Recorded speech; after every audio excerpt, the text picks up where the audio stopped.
Thank you po. Sabi ni Ma'am Annie, dito na rin daw tatanda. Ayan na. Muli magandang gabi po sa bawat isa. I hope and I pray na tayo po ay nasa mabuting kalalagayan ngayong gabing ito. At good evening din po sa mga naka-tune in online po. At sa ating mahal na Bishop, good evening po sa inyo, Tay. And gusto ko po muna magpasalamat sa patuloy na kalakasan na ibinibigay niya araw-araw. At especially itong Wednesday. Actually, yung Wednesday, isa yan sa mga malaking after trabaho, mga isang oras na tulog, diretso na dito. Tapos after po nito, isang oras ulit na tulog, trabaho na ulit. Pero still, nagpapasalamat po tayo sa Panginoon sa kalakasan na ibigay niya araw-araw. So, nagloloko po ata yung ating mic.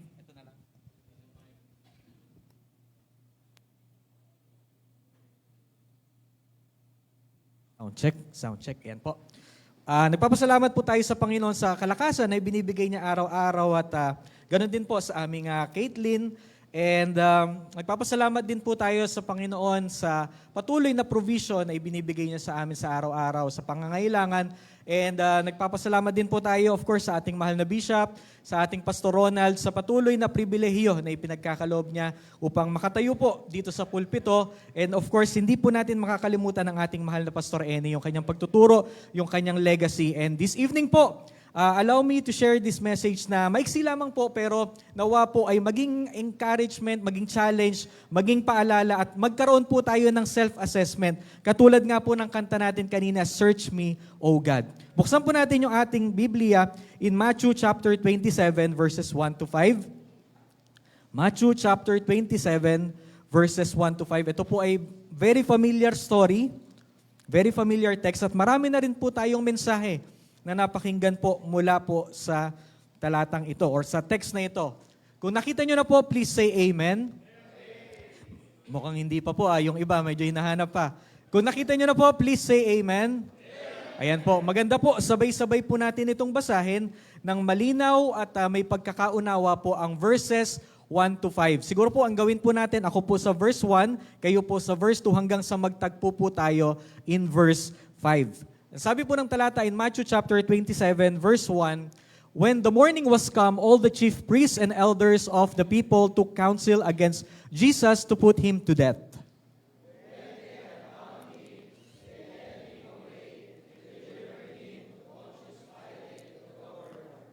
Then Judas, which had betrayed him, when he saw that he was condemned, repented himself and brought again the 30 pieces of silver to the chief priests and elders.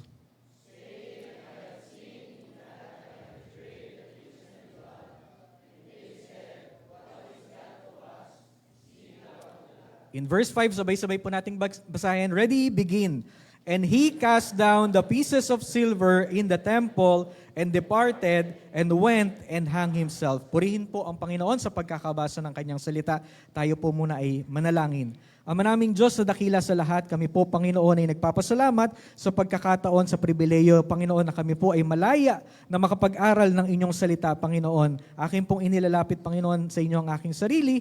Patawarin niyo po ako sa aking mga nagawang kasalanan. Gamitin niyo lamang po akong instrumento, Panginoon, upang ang inyong mensahe ngayong gabing ito ay malinaw na maipahayag, Panginoon, sa bawat isa po. Panginoon, kausapin niyo po kami at Panginoon, tulungan niyo po kami, Panginoon, na maitama yung mga dapat po naming maitama. Bigyan niyo po kami ng bukas na puso at isipan, Panginoon, sa pakikinig. At kung anuman po ang makakagambala sa aming pakikinig, ito po, Panginoon, ay inyong sawayin. Kayo lamang po ang maluwalhati at madakila sa aming kalagitnaan ngayong gabing ito sa pangalan ng Panginoong Jesus. Amen. Pwede na po tayong makaupo. Ang sabi ko nga po, ito po is a very familiar text. Alam na po natin yung storya, pero binasa pa rin po natin kanina. It's about Judas. And there are times po na kung saan we judge harshly si Judas po. 'Di ba? Kumbaga minsan nga pinagkakatuwaan, sino ba yung Judas sa grupo? Pero hindi po natin namamalayan na minsan yung pag-uugali, yung gawi ni Judas, nagiging gawi po natin bilang mga mananampalataya. Malalaman po natin sa papaanong paraan. Ito po ay nabuo ko po mula po doon sa mensahe. Actually, Ninong George last year. Mula doon sa pangangaral niya na about the lost life. Na kung saan, basahin ko lang po yung mga puntos, si Judas was with the Lord for 3 years. Kasama po si Judas sa ministeryo ng Panginoon, and even Judas was called an apostle. Ayan yung pangalawang puntos. At sabi nga po, Judas constantly heard Christ's teaching and preaching, and he saw Christ's power into the life of others. Nakita niya po yung mga miracles. Nakita niya po yung mga dakilang ginawa ng Panginoon. And yet, Judas loved money and allowed his covetous spirit to grow in his heart. And sabi po nung dalawang huling puntos, Judas betrayed Jesus in the garden of prayer. And the last one, Judas remorsed and end his life. Ang sabi po, Judas remorse. Hindi siya repented. Nalungkot lamang siya dun sa kanyang ginawa. Na kung saan maaari po tayo bilang mga mananampalataya, ang tagal na po natin sa church. Ang dami na po natin salitang napapakinggan, but still, yung pag-uugali ni Judas ay naa-apply po natin sa ating buhay. Sa papaanong paraan, iyan po yung ating pag-aaralan. Na kung saan po, ang buhay ni Judas ay kumbaga nabanggit sa maraming talata po sa Biblia. Nandyan yung kumbaga, may mga sightings kay Judas na kung saan yung perfume na napakamahal, ang sabi niya, dapat ibinigay na lang sa mahihirap. Pero alam naman po natin yung purpose kung bakit niya sinabi yon. Kaya nga po, ang sabi, the lost life, na kung saan bilang mga mananampalataya, wag po nating hahayaan na yung ating buhay matulad kay Judas na the lost life. Na kung saan po, atin pong ipinagpapalit ang Panginoon sa mga bagay na pang-temporal. Kaya po, ang pag-aaralan po natin this evening, allow me to share this message that I entitled, What is your 30 pieces of silver? What is your 30 pieces of silver? Kasi yan po yung pinagpalit ni Judas sa Panginoon eh. Ang sabi nga po, balikan po natin yung ating text. Ang sabi po dito, Then Judas, which had betrayed him, when he saw that he was condemned, repented himself and brought again the 30 pieces of silver. Tayo po, bilang mga mananampalataya, ano po ba yung nagiging 30 pieces of silver natin na kung saan umaagaw po sa mga bagay na dapat po ginagawa natin sa Panginoon, and yet, etong 30 pieces of silver, yan yung pinagtutuunan po natin ng pansin. Dako na po tayo sa unang puntos natin. What is your 30 pieces of silver? And this message, allow po natin na wag po tayong tumingin sa katabi natin, sa mga wala rito, kundi magkaroon po tayo ng personal and self-assessment. Ay, baka nga naipagpapalit ko ang Panginoon. Kasi si Judas talagang ano yan eh. Kumbaga, nagiging biruan nga na malala yung paghatol ng mga tao kay Judas. Na kung saan, sino ba yung Judas sa grupo? May mga ganun pang biruan. Pero allow me na ma-share po yung paalala, yung reminder po sa atin na baka minsan, meron po tayo mga 30 pieces of silver na naipagpapalit po natin sa Panginoon. Tanungin po natin yung ating sarili, ano nga ba yung 30 pieces of silver ko? Na kung saan umaagaw ng aking atensyon, na umaagaw ng aking desire, ng aking affection sa Panginoon. Una po, number 1, worldly pleasures. Worldly pleasures. When temporary satisfaction outweighs yung eternal pleasures. Na kung saan yung mga bagay na pang-temporal, yan na yung pinagtutuunan ng tao. Na kung saan sabi po, bukas po tayo ng talata ng Biblia. In 2 Timothy chapter 3, verse 1, This know also, that in the last days perilous time shall come, for men shall be lovers of their own selves, covetous, boasters, proud, blasphemers, disobedient to parents, unthankful, unholy, without natural affection, truce breakers, false accusers, incontinent, fierce despisers of those that are good, traitors, heady, high-minded. Ito po yung mabigat. Lovers of pleasures more than lovers of God. Na kung saan pinatutungkulan po dito ay yung mga unbeliever. Pero nowadays, mapapansin po natin ang mga mananampalataya, ganito na din. Lovers of pleasures more than lovers of God. Mas gusto na nila yung mga bagay na nai-enjoy sa mundo. Mas gusto na nila yung mga bagay na pang-temporal. Na kung saan sinabi po ng Biblia, mas pinipili na ito ng mga tao, ipinagpapalit na sa Diyos. Na kung saan pwede mong gawin yung mga bagay na para sa Diyos, but you are exchanging God for your 30 pieces of silver. Na kung saan ang una po ay worldly pleasures. Na kung saan ang mga mananampalataya mas masaya na sa mga bagay na pangmundo. Ano po ang paalala sa atin? In 1 John chapter 2, verse 15, Love not the world, neither the things that are in the world. If any man love the world, the love of the Father is not in him. Yun po ang paalala. Pero bakit napakaraming mananampalataya po nowadays, they are okay, nawala yung pagmamahal sa kanila ng Panginoon. And yet, pag dumating yung pagsubok, Lord, nasan ka? Bakit ito yung nangyari sa akin? Assess po natin. Baka mas pinipili mo na yung mga bagay na pangmundo. Yung mga bagay na temporal, baka na ipagpapalit mo na siya sa mga kasiyahan sa mundo. For all that is in the world, the lust of the flesh, and the lust of the eyes, and the pride of life is not of the Father, but is of the world. And the world passeth away, and the lust thereof, but he that doeth the will of God abideth forever. Worldly pleasures. Na kung saan pwede ka namang umattend ng church, pwede ka namang magbasa ng Bible, pwede ka namang manalangin, pero ano po ang pinipili natin? Mga kasiyahan sa mundo. Na kung saan pang temporal. Sabi nga po, and the world passeth away, and the lust thereof. But he that doeth the will of God abideth forever. Na kung saan po, yung pleasures, mas pinipili na nila kung in comparison sa Panginoon. Makikita po natin dyan, may mga stages po tayo sa unang 2 puntos natin na kung saan nagsisimula lamang sa maliit, hindi po natin napapansin. Kasi ang kaaway, hindi niya naman tutuksayin ka na, i-give up mo na agad ang Panginoon. Unti-unti. Una, the attraction of pleasure. Nagsimula lamang sa tingin. Nagsimula lamang, di ba sabi nga po, for all that is in the world, the lust of the flesh, and the lust of the eyes, and the pride of life, is not of the Father, but is of the world. Gaano po kadaming mananampalataya na nagsimula yung pleasure nila sa paningin lamang. Nakita nila mukhang okay mukhang masarap. Makikita po natin, di ba, yung attraction. Kasi yung pleasure, di ba, yung pinakikita po niyan, especially yung worldly pleasure, hindi niyan pinakikita agad yung masama. Pansinin po natin, di ba, lagi pong nababanggit yung mga commercials ng alak, ng sigarilyo. Ano pong pinapakita niyan? Masarap. Okay. Lalo na pag mainit, summer, hindi niya ipapakita na yung taong nagkasakit, yung taong namatay. Ganyan po ang kasalanan. Ganyan po ang pleasures of this world. Na kung saan, kung babalikan po natin in Genesis chapter 3, verse 6, alam po natin ang istorya. Ang sabi po ng talata ng Biblia, and when the woman saw that the tree was good for food, and that it was pleasant to the eyes, and a tree to be desired to make one wise, and took off the fruit thereof. Gaano po kadaming mananampalataya na hindi nila sukat isipin na naroon sila sa kalalagayan ngayon na malayo na sila sa Panginoon dahil lamang nagsimula sa paningin. Ano po ang sabi ng kanta? Oh, be careful, little eyes, what you see. Mag-ingat po tayo. Huwag po nating isipin na lagi po tayong malakas. Huwag po nating isipin na lagi po tayong spiritual.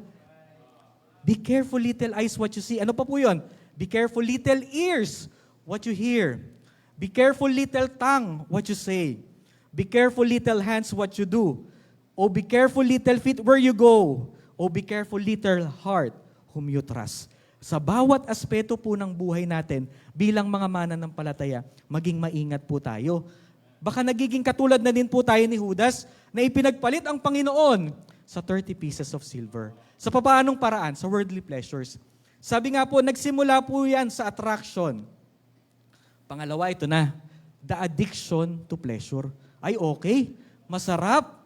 Di ba, sabi nga po ng kanta, nagsimula sa patikim-tikim. Pinilit pa niya Pinilit pa niyang gustuhin. Ayaw niya naman Pinilit niyang gustuhin. Pero anong nangyari sa kanya? Na-addict siya. Ganon din po ang kaaway. Sasabihin niya sa'yo, okay lang, huwag ka muna umattend ngayon. Medyo nababagabag ka pa Pangalawang Sunday, huwag ka ulit umattend. Unahin mo to. Medyo, oo nga, babagabag ka pa. Hanggang hindi mo napapansin, buwan na, linggo na, hindi ka na uma-attend. Hindi mo na nagagawa yung mga bagay na para sa Panginoon. Hindi ka na nakakapag-devotion. Hindi ka na nakakapag-pray. Bakit? Addict na sa pleasure sa mundo. Again, ang daya po ng kaaway, maliit lang muna. Maliit na bagay. Yan po ang daya ng kaaway. Hindi niyan pipilitin ka na i-give up mo agad lahat. Maring i-give up mo muna yung prayer life mo. Give up mo muna yung devotion mo, personal devotion. Give up mo yung pag-attend mo sa church. Di ba? Yung mga gambling nga po, yung alcohol Hindi naman po yan nagsisimula na addict agad sa mga bagay na yan muna ako, scatter muna ako, 200 pesos. Scatter muna ako 500 pesos. Hanggang sa hindi mo namamalayan, na ibenta mo na pala yung mga ari-arian mo. Ganyan po ang kaaway. The attraction of pleasure. Maging maingat po tayo bilang mga mananampalataya. The addiction to pleasure. Ito yung unti-unti na, nagiging malala na. At ito yung nakakalungkot. The abandonment because of the pleasures. Nang sabi po, iniwan na yung mga bagay na para sa Panginoon, yung mga bagay na patungkol sa Panginoon dahil sa pleasures of this world. Bukas po tayong talata. Gamit tayo isang example. 2 Timothy chapter 4 verse 10. 2 Timothy chapter 4 verse 10. Ang sabi po ng talata ng Biblia, "For Demas hath forsaken me, having loved this present world." Gaano po kadaming mananampalataya nowadays na yapos-yapos ang mundo, ayaw bitawan, ayaw pakawalan, na hindi natin namamalayan, okay na lang. Okay na lang na hindi ko nabagawa. Yung mga bagay na para sa Panginoon, iniwan na, abandonment. Dahil totoo po ang sabi ng Biblia in Matthew chapter 6 verse 24. Ang sabi po ng talata ng Biblia, no man can serve two masters. Hindi pwedeng pinaglilingkuran mo ang Panginoon, pinaglilingkuran mo rin ang mundo. For either you will hate the one and love the other, or else he will hold to the one and despise the other. He cannot serve God and mammon.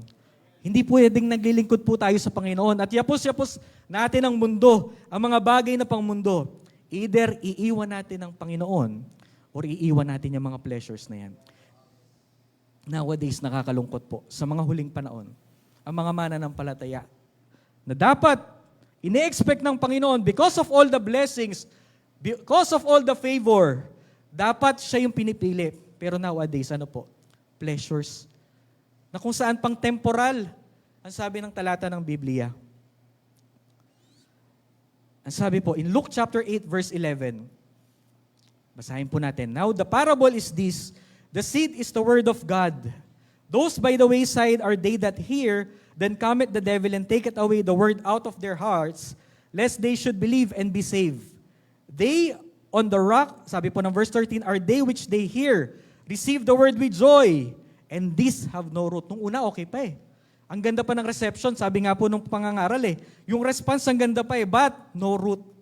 Which for a while believe, and in time of temptation fall away.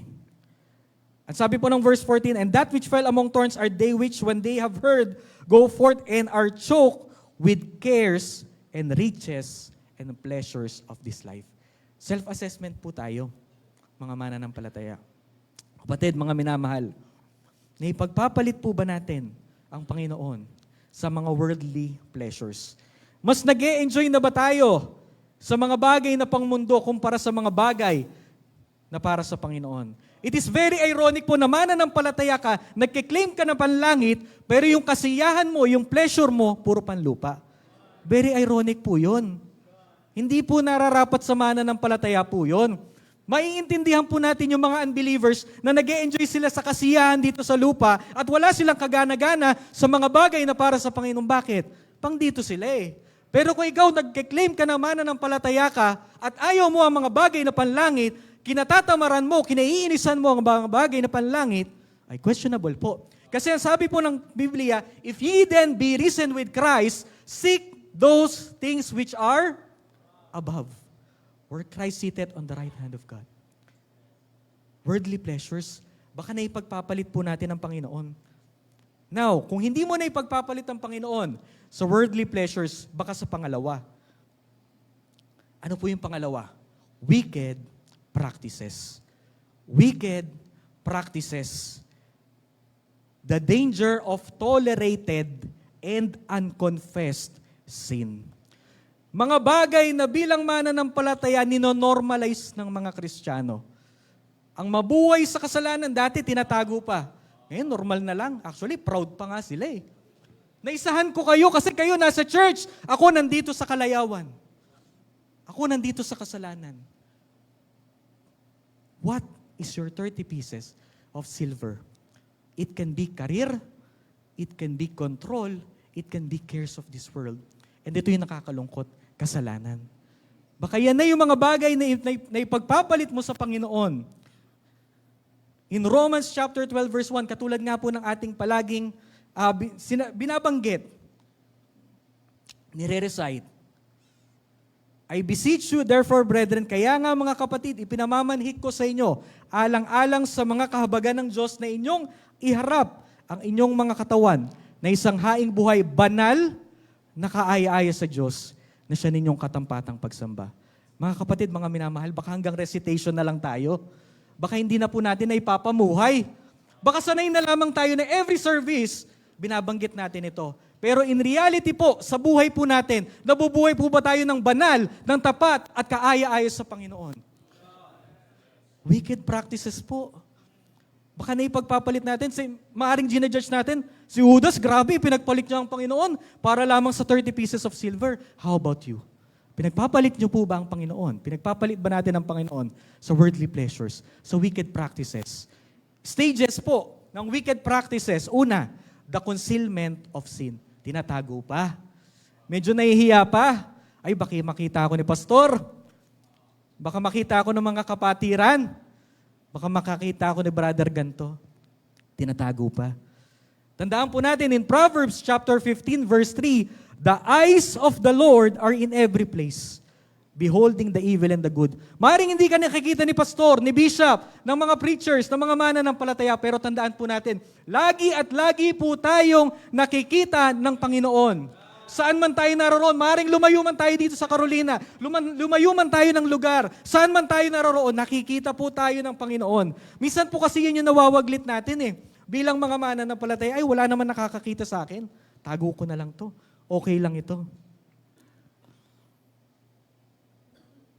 In Proverbs chapter 28 verse 13, he that covereth his sins shall not prosper, but whoso confesseth and forsaketh them shall have mercy. Siyang nagtatakip ng kanyang mga pagsalangsang ay hindi giginhawa. Ano pong nangyari kay Judas? In the end, he hanged himself. Maaring okay for now. Nalulusutan mo, na itatago mo yung kasalanan mo. Pero, tandaan po natin, that private sin produces public consequences. May consequence yan. Maaring ngayon, yes, nakakalusot ka. Naitatago mo sa pastor, kay bishop, sa mga mananampalataya, kung sino man, sa mga kamag-anak mo. Pero tandaan mo, darating ang araw, kung ikaw ay mananampalataya, i-reveal yan ng Panginoon. At may public consequences. Mga kapatid, wag po natin i-normalize na okay lang gumawa ng kasalanan. Isang mananampalataya na nabubuhay sa kasalanan. Pangalawang stage, naitago niya, yes. Ito na siya sa pangalawang stage. The continuation of sin. Ayan na. Medyo hindi lang pa isa-isa, nagiging practice na niya. Sabi nga po natin, wicked practices eh. Si Judas nagsimula siya sa pagnanakaw. And in the end, nauwi siya in treachery, betrayal. Maaaring ngayon, maliit pa lang.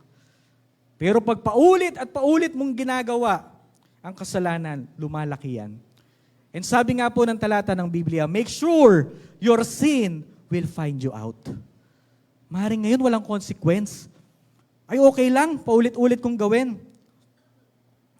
Ang sabi po, ito, Ecclesiastes chapter 8, verse 11.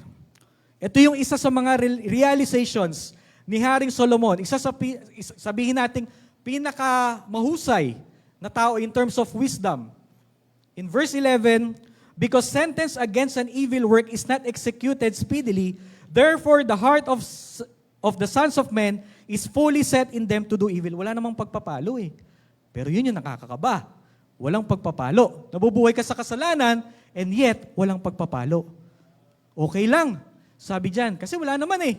Ginagawa ko to, okay lang. Wala namang paghahatol. Now, kung ikaw ay mananampalataya, in verse 12, though a sinner do evil 100 times, and his days be prolonged, yet surely I know that it shall be well with them that fear God, which fear before Him. Ito po, in verse 13, but it shall not be well with the wicked, neither shall he prolong his days. At kapag sinabi po ng talata, kapag sinabi po ng Biblia, mangyayari yan. Paalala po sa atin, baka nabubuhay po tayo sa kasalanan. Ang paalala po sa atin, it shall not be well with the wicked. Hindi ikakabuti ng masama, ni hahaba man ang kanyang buhay. Aba, baka dahil sa kasalanan mo na tinatago, mapaiksi yung buhay mo. Hindi po ito pananakot. Ito po ay katotohanan mula po sa Biblia. Mula po sa salita ng Diyos. Kaya po magkaroon po tayo ng self-assessment. The concealment of sin. Una, tinatago pa.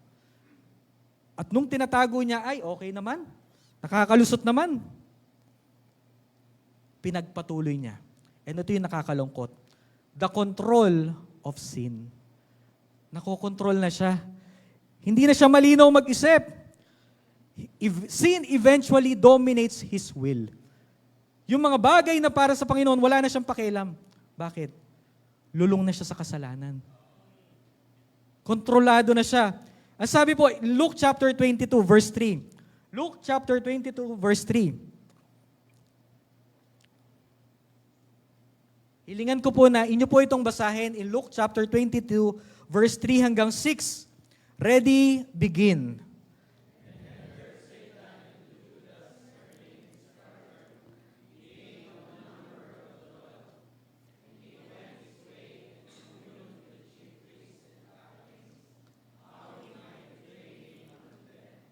And they were glad and covenanted to give him money. And he promised and sought opportunity to betray him unto them in the absence of the multitude. Ano yung nakakalungkot dito? In verse 3, then entered Satan. Kontrolado na siya. Na hindi po natin napapansin, mga kapatid, mga minamahal, because of sin, kontrolado na tayo ni Satan. Para na tayong puppet ni Satan. Na kung saan niya gustuhin, dun yung gagawin natin. Kung saan niya tayo gustong dalhin, yun yung dun tayo pupunta. Mga kapatid, mag-ingat po tayo. Baka nagsimula lamang yan sa maliit.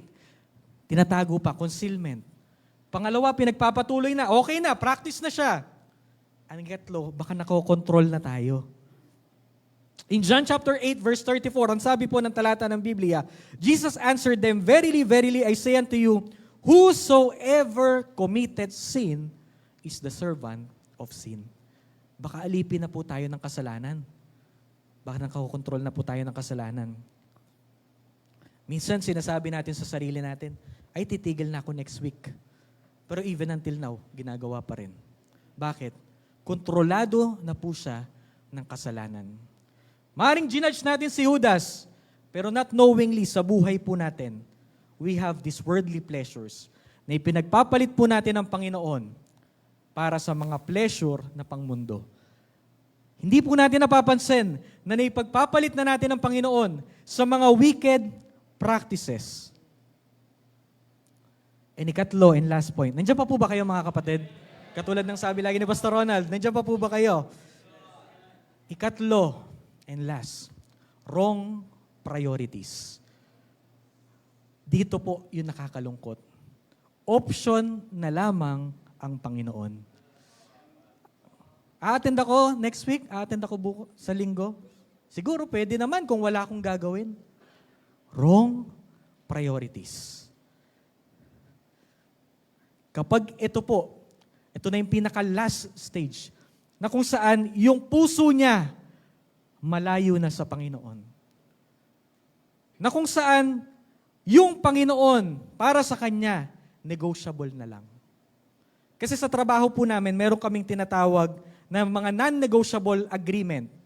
Katulad po ng after, halimbawa, pagkatapos po ng trabaho, kung ikaw na atasan ka na mag-extend, at may ginagawa, kumbaga, may tinatawag kang non-negotiable, hindi ka pipilitin na magtrabaho ka after shift. Bakit? Fina-follow yung non-negotiable. Ibig sabihin, naningingibabaw na kahit ano man ang circumstances, ano man ang trabaho namin, gaano man karami, may non-negotiable yung employee. Ibig sabihin, hindi niya ipagpapalit yung mga bagay na yon. Pero how about us, bilang mga mananampalataya sa buhay natin? Ang Diyos po ba, non-negotiable pa rin natin? Na kung saan anuman ang makatapat ng Diyos, yung oras na para sa Diyos, yung mga bagay na para sa Diyos, hindi po natin siya ipagpapalit. Na kung saan siya pa rin yung ating priority, hindi option. Minsan po kasi bilang mga mananampalataya, option na lang natin. Parang option ko na lang magbasa ng Bible ngayon. Option ko na lang mag-pray. No. Priority mo yan. Bilang mga mananampalataya. Sabi nga po, if ye then be risen with Christ, seek those things which are above. At pag sinabi pong seek, unahin. Hindi, if you have time, if the circumstances allows, no, seek. Priority. Ang sabi po ng talata ng Biblia in 2 Timothy chapter 3, verse 2, for men shall be lovers of their own selves. Nowadays, ang mga tao, mas mahal na nila yung sarili nila. Ang priority na nila, ano yung makakabuti sa akin? Ano yung masarap para sa akin? Ano yung mga bagay na kapakipakinabang sa akin? Wrong priorities po. Una, self-centered desires. Yung mga desire na pansarili natin. Na kung saan gagawin ko kung ano yung gusto ko. Na minsan, hindi po natin napapansin, applicable sa atin yung the fool has said in his heart, there is no God. Na minsan ang mananampalataya nabubuhay na siya na parang walang Diyos.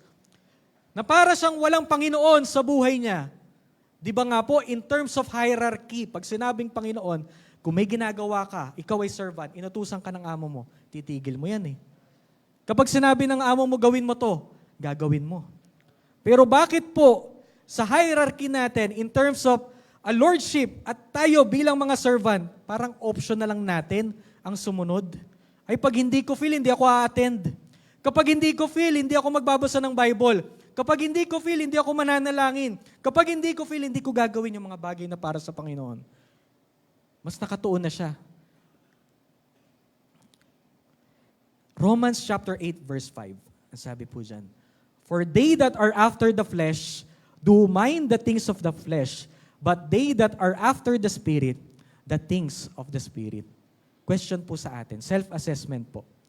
Bilang mga mananampalataya, are we after the flesh na nowadays? Kasi sabi po, if you are after the flesh, you only mind the things of the flesh. Pero kung after the Spirit, you also mind after the things of the Spirit.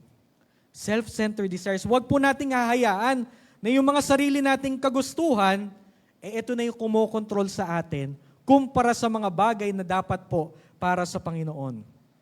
Pangalawa, shifted devotion. Shifted devotion. Ano po yung tinutukoy dito? Loving the gifts more than the giver. Na kung saan marami pong mananampalataya nowadays, because pinagpala ng Panginoon, wala na. Iniwan na yung giver. Di ba, isang example po natin, dati naghahanap ng trabaho eh. Grabe yan. Kung araw-araw may service, sa attend yan. Kung araw-araw may prayer meeting, kung bawat oras na kinakailangan siya manalangin para makuha niya yung trabaho niya, gagawin niya. Pero how about nung nagkaroon ng trabaho? Wala na. Loving the gifts more than the giver. Mas mahal na yung mga biyaya kumpara dun sa nagbigay. Nakakalungkot po. And last, spiritual deception. Spiritual deception. Na ang mga mananampalataya, they believe, katulad ni Judas, na ang Panginoon, nung ipinagpalit niya sa 30 pieces of silver, it is worth it. No. Kapag ang Panginoon ipinagpalit po natin sa worldly pleasures, sa wicked practices, sa wrong priorities, tayo po ang lugi. Tayo po ang kawawa. Yan po ang daya ng kaaway. Hindi, okay lang. Minsan, di ba? Okay lang yan. Imbis na mag-repent, ano ang daya ng kaaway? He gives justification. Hindi, okay lang yan. Ginagawa naman ng karamihan eh. Hindi, okay lang yan. Widely accepted yan ngayon. Sabi nga po, nasa trend naman ngayon. Yun ang nakakalungkot. Spiritual deception. Not knowing na kung ikaw mananampalataya ka, in the end, there is punishment. Yan yung hinahayaan. Yan yung daya ng kaaway na kung saan kinokonbinsi niya tayo na makipag-compromise sa mga bagay na pakinabang sa atin. Hindi, mag-gain ka dyan, gawin mo yan. Okay lang yan. Ito pa yung daya ng kaaway. Minsan lang naman. Minsan lang naman ako liliban. Minsan lang naman ako hindi magbabasa ng Bible. Minsan lang naman ako hindi magpe-pray. Minsan lang naman ako hindi magkakaloob. Okay lang yan. Just this once. Not knowing na nagiging practice mo na siya. Ano pa yung daya ng kaaway? Hindi. Mapagpahinuhod naman ng Diyos. God is merciful and gracious. No.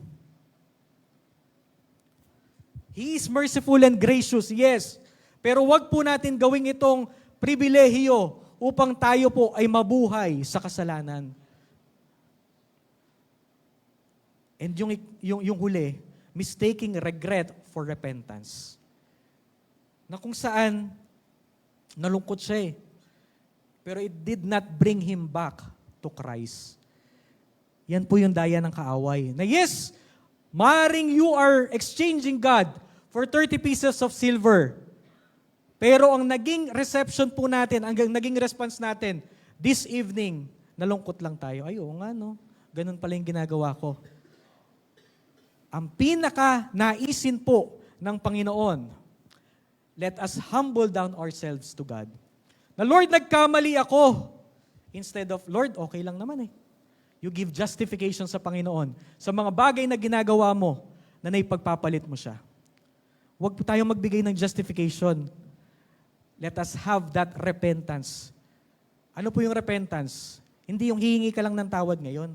Repentance meaning pagtalikod na anuman na mangyari, hindi mo nagagawin ulit itong bagay na ito. Kaya po ito yung nagiging daya rin ng kaaway in terms of salvation eh. Nang repentance, magsusorry lang sa Panginoon. Nang repentance, meaning tatalikuran mo yung mga bagay na ginagawa mo sa Panginoon. Kaya even until now, professing Christian pa rin. Pero walang pagbabago sa buhay. Bakit po? Walang true repentance. Walang tunay na pagsisisi. Na kung nakarinig ng salvation, ng preaching about salvation, nalungkot lang siya. Ay, punta ko impyerno, Lord, sorry. Walang pagtalikod sa kasalanan. Itong mga wrong priorities na ito, hindi nila agad ina-announce ito sa atin. Hindi agad yan kumbaga, hindi agad yan nire-reveal ng kaaway, unti-unti yan. Sabi nga po natin kanina, nagsisimula yan sa maliit na bagay. Hindi ko gagawin ito. Isang beses lang naman. At kung gagawin ko to, itong mga bagay na lihis sa Panginoon, okay lang kasi they reason. Na minsan, ang mga mananampalataya, kapag kinokorek natin, instead of having repentance, they reason. Ang daming katwiran. Yan po yung daya ng kaaway. Ikaw ba, ngayong gabing ito, ipinagpapalit mo ba ang Panginoon sa worldly pleasures? Again, hindi ito para siyasatin natin yung katabi natin, kung sino man, sarili po natin, upang tayo ay maging, kumbaga, banal at kaaya-aya sa Panginoon, at hindi tayo madaya ng kaaway na maipagpalit ang Panginoon, katulad ni Judas, sa 30 pieces of silver. Let us have that self-assessment. Katulad ng kanta, pwede mo bang i-flash mat yung Search Me, O God? Yung first stanza lang and then we will end lang. We will end po. Search me, O God. Hindi search him, search her. Search them, O God. Ang sabi po, search me, O God. And know my heart today. Try me, O Savior, know my thoughts, I pray. Yung sumunod po, see if there be some wicked way. Baka meron po tayo mga worldly pleasures na kung saan minsan yan yung maagaw ng attention po natin ng mga bagay na hindi para sa Panginoon. Mga wicked practices, mga wrong priorities. Ang sabi po dyan, cleanse me. Only then, we can have that freedom mula sa mga bagay na ito. Mga kapatid, mga minamahal, yes, we judge Judas because of what he did noong unang panahon. Pero baka hindi po natin napapansin na naipagpapalit na natin ang Panginoon sa mga bagay na ito. Mga kapatid, huwag po tayong padaya sa kaaway. Mga kapatid, mga mananampalataya po tayo. It is not right na tayo mas nag-enjoy tayo sa worldly pleasures, na tayo nabubuhay sa wicked practices, na tayo nagkakaroon ng mga wrong priorities sa buhay po natin. Nawa, ang simpleng mensahe pong ito ay naging paalala po sa bawat isa po sa atin. Pastor Ronald, thank you so much po.